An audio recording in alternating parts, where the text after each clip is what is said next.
Now before we get into the video, I do want to say a massive thank you to today's video sponsors, and once again that is JerseyFIFA.com. They really do help keep the content on this channel going, and they even sent me a free shirt which you can see on screen here. And as you can see, I got the new Manchester United home kit, and genuinely the kit really is top quality. I highly recommend their product. So make sure to get in a link in the description down below, and now if you use code JerseyFIFA at checkout, you'll get 10% off your order. You get a great football shirt, and you help support the channel, which I really do appreciate massively. Hey guys, welcome back to the AJ Analysis channel, where I want to start the video by apologising for my voice. I am very ill, so also apologies for the late upload, but I thought I'd let myself kind of wake up a bit, get the voice there before I started recording. Today we're talking about the Manchester derby and what went wrong for Manchester United. Now, when you play a team like Manchester City, it's okay to lose because they are very good at football, but it's in the way that you lose. And there are goals that City will score which are very impressive, and you just kind of have to stand back and applaud it, which was the case for certain goals, but also for pretty much all 6 goals there were errors from a United point of view which could have prevented them from happening. So, in terms of the tactics, in terms of the lineups, City done exactly what I said they should do, exactly what they would do in my tactical preview. United didn't do what I said they should do.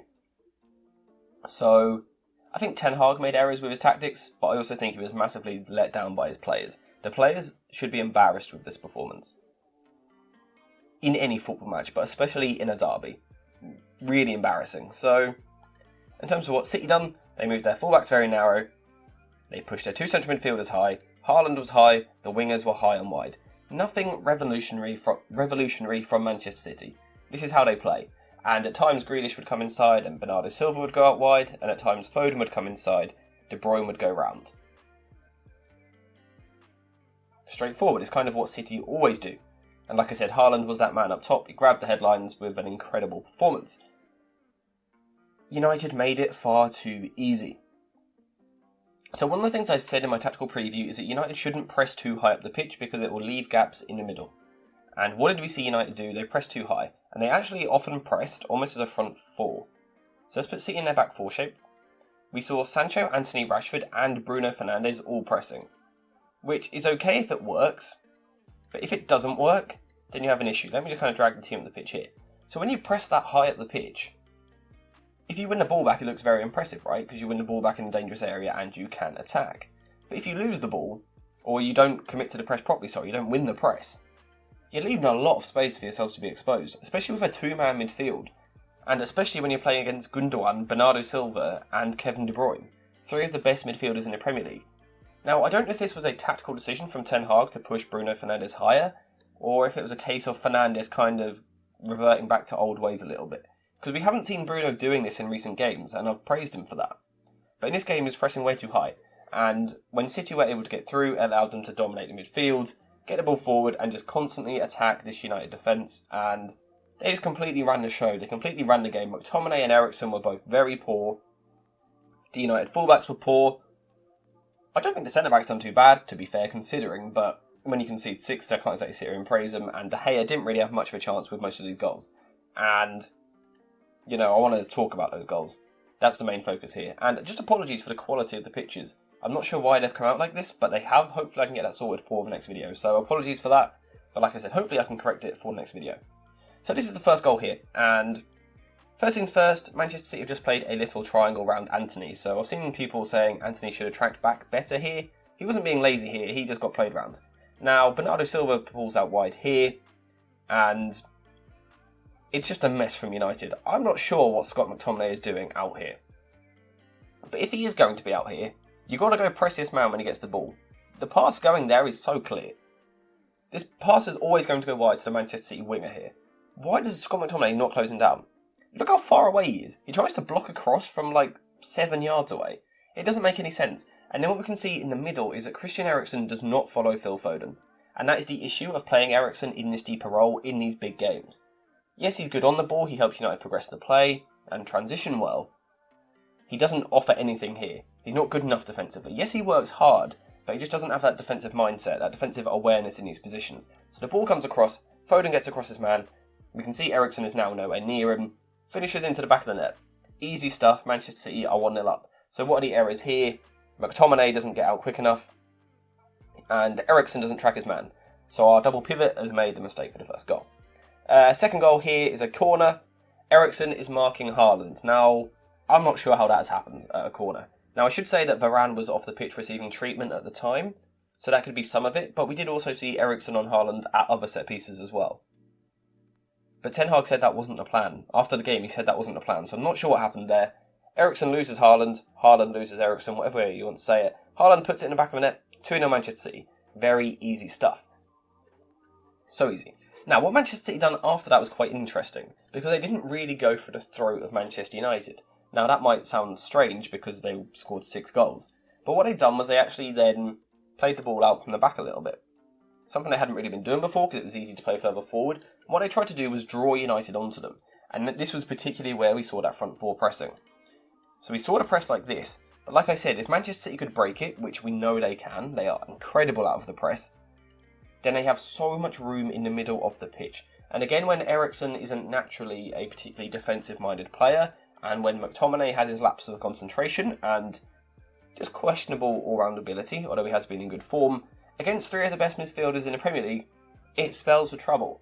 And especially when Grealish, I thought, had maybe his best game in a Manchester City shirt. He didn't get the goals or assists, but he was incredible in this game. And this is what we see for the 3rd goal. So let me get it up on screen for you. This one here. Again, apologies for the quality. So we can see that Manchester United are drawn high. Bruno Fernandes is pressing on Gundogan. We can see the front 3 higher than that. And Gundogan's going to play the ball round the corner to Jack Grealish here. Scott McTominay is on the right wing. If someone could tell me why Scott McTominay was on the right wing, that would be great. I'd love to know the decision behind that. Why is he there? Because if you look in the middle of the pitch, look at Eriksen towards the bottom right of this picture. Actually, he might just be behind my head here. Am I blocking it? You can just see him poking up. He's alone in the middle of the pitch. There is so much space around him. So Eriksen hasn't made an error initially here. He's just been left. He's just been abandoned to deal with a whole Manchester City midfield.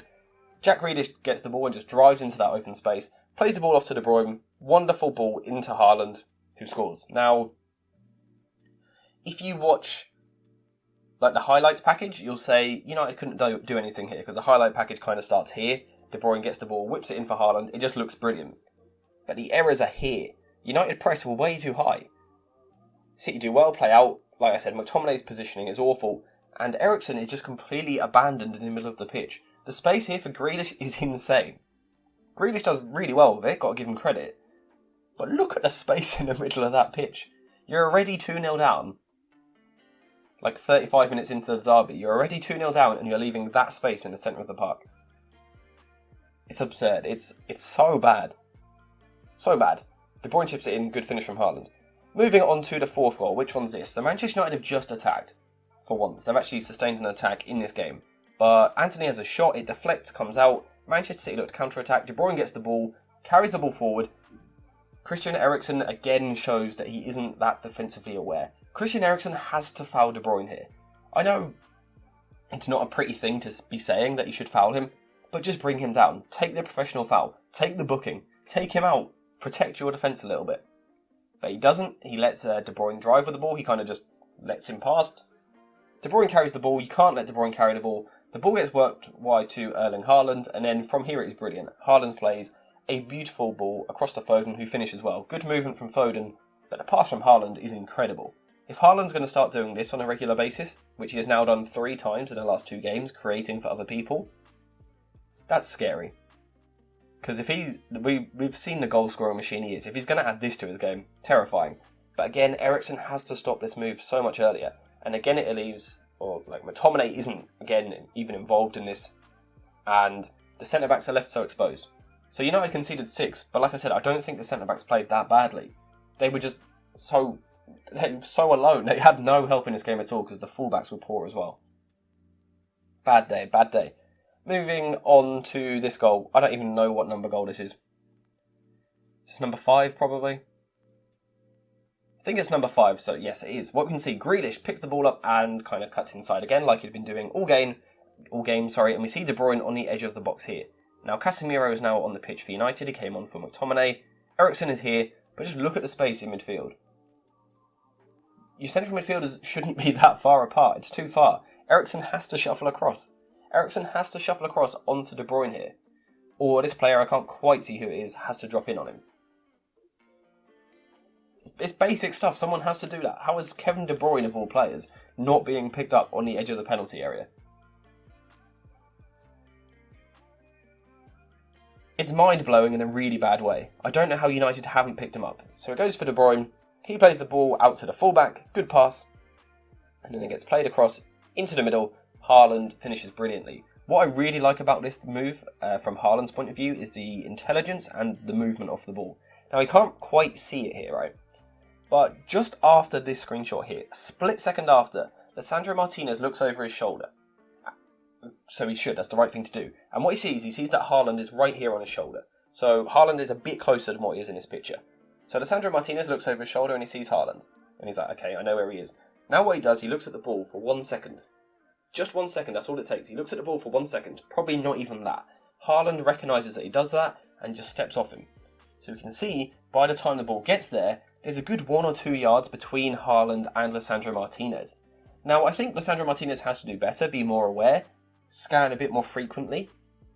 So he looks at the ball just a tad too long, but also Haaland deserves so much credit because the movement is genius. He waits for Lisandro Martinez to look away from Haaland, to look at the ball, and Haaland takes that as his cue to step back, and he gets himself so much space, finishes into the back of the net.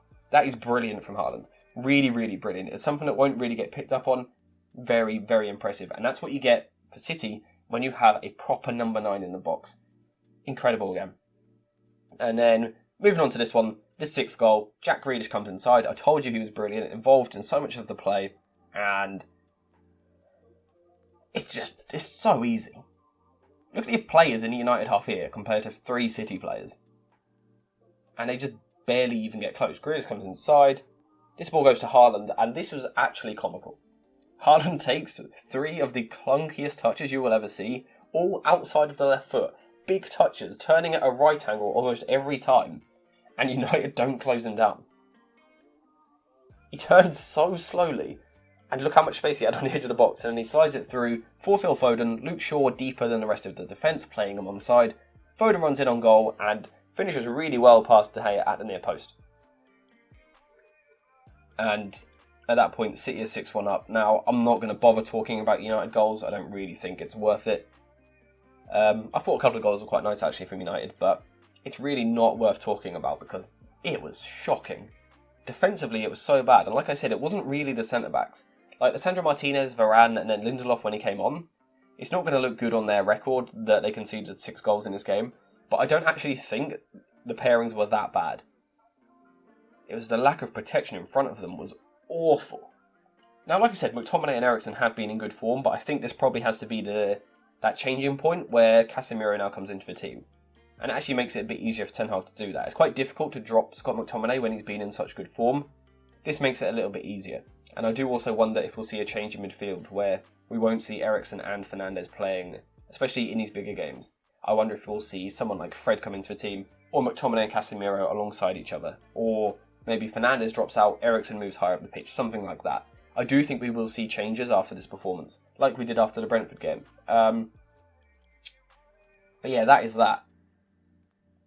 Again, apologies for my voice, for the delay of this video coming out, and for the quality of these screenshots. Like I said, I'm not too sure what happened there.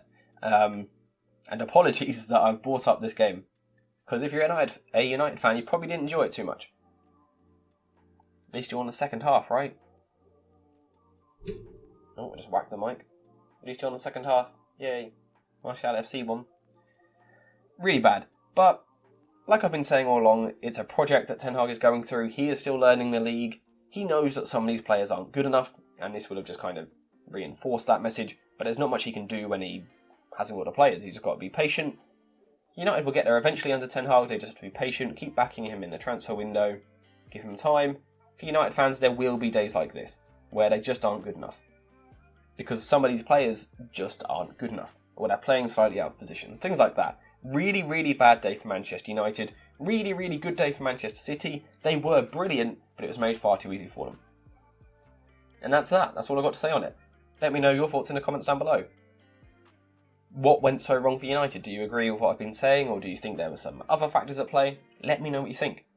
Thank you guys for watching. I hope you enjoyed the video, and I'll see you in the next one.